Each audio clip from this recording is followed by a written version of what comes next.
Hello दोस्तों, एक बार फिर मैं आपके लाया हूँ एक बेहतरीन मोटिवेशन स्टोरी। किसी राज्य में एक राजा राज्य करता था।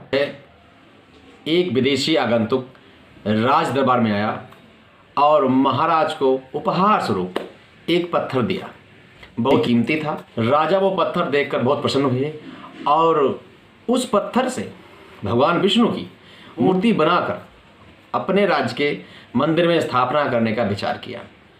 उस पत्थर से मूर्ति बनाने के लिए राज्य के महामंत्री को वो पत्थर सौंप दिया और आदेश दिया कि इस पत्थर से भगवान विष्णु की मूर्ति बनाने के लिए कारीगर को दे दिया जाए। महामंत्री ने वो पत्थर लिया, गांव के बहुत ही होनहार मूर्तिकार के पास पहुंचे और उस पत्थर को देते हुए मूर्तिकार से कहा कि महाराज ने इच्छा जाहिर की है कि इस मूर्ति से भगवान विष्णु की प्रतिमा बनाई जाए और उस प्रतिमा की स्थापना राज्य के मंदिर में की जाएगी और इस पत्थर से जो मूर्ति बनेगी उसके बदले में आपको 50 स्वर्ण मुद्राएं दी जाएंगी।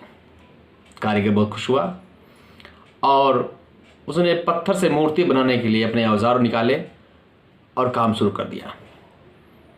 पत्थर को तोड़ने के लिए वो बार बार प्रयास करता, हथौड़े पे हथौड़ा मारता, लेकिन पत्थर टूटने का नाम नहीं ले रहा था। हथौड़ा मारते मारते परेशान हो गया। लगभग 49 हथौड़े लगाए लेकिन पत्थर नहीं टूटा। 50वीं बार हथौड़ा उठाया, मारने का प्रयास करने जा ही रहा था, लेकिन उसके मन ने कहा जब इतना प्रयास कर लिया तो प्रयास करने से क्या फ़ायदा, और उसने अपना हाथ खींच लिया। निराश हो गया और महामंत्री के पास पहुंचा। कहा ये पत्थर हमसे टूट नहीं रहा है, हमसे नहीं हो पाएगा। और उसने महामंत्री से कहा यह पत्थर टूटना नामुमकिन है और इससे भगवान विष्णु की प्रतिमा नहीं बन सकती। महामंत्री जी ने उस पत्थर को लेकर के गांव के एक छोटे कारीगर के पास पहुंचे और उसको पत्थर दे दिया। कहा इस पत्थर से भगवान विष्णु की प्रतिमा बनानी है आपको, जिसके बदले में हम आपको 50 स्वर्ण मुद्रा देंगे। वो कारीगर बोला ठीक है महामंत्री जी, हम प्रयास करते हैं।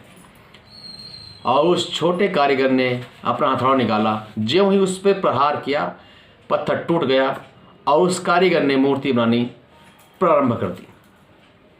महामंत्री ने चमत्कार देखा, उनको बहुत ही निराशा हुई, बहुत दुख हुआ। अंतिम प्रयास, अगर काश उस पहले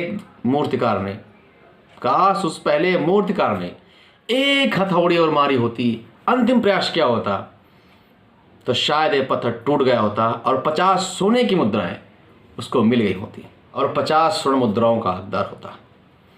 मित्रों, इस कहानी से हमें ये सीख मिलती है कि जिंदगी में मुश्किलें बहुत सारी आती हैं और मुश्किलों के आते हैं हम निराश हो जाते हैं, उनसे हार मान लेते हैं, लेकिन हमें ऐसा नहीं करना चाहिए। हमें अंतिम सांस तक प्रयास करते रहना चाहिए। अपनी वाणी को विराम देते हैं दोस्तों। अगर आपको अच्छी लगी हो तो सब्सक्राइब, कमेंट, शेयर जरूर करें।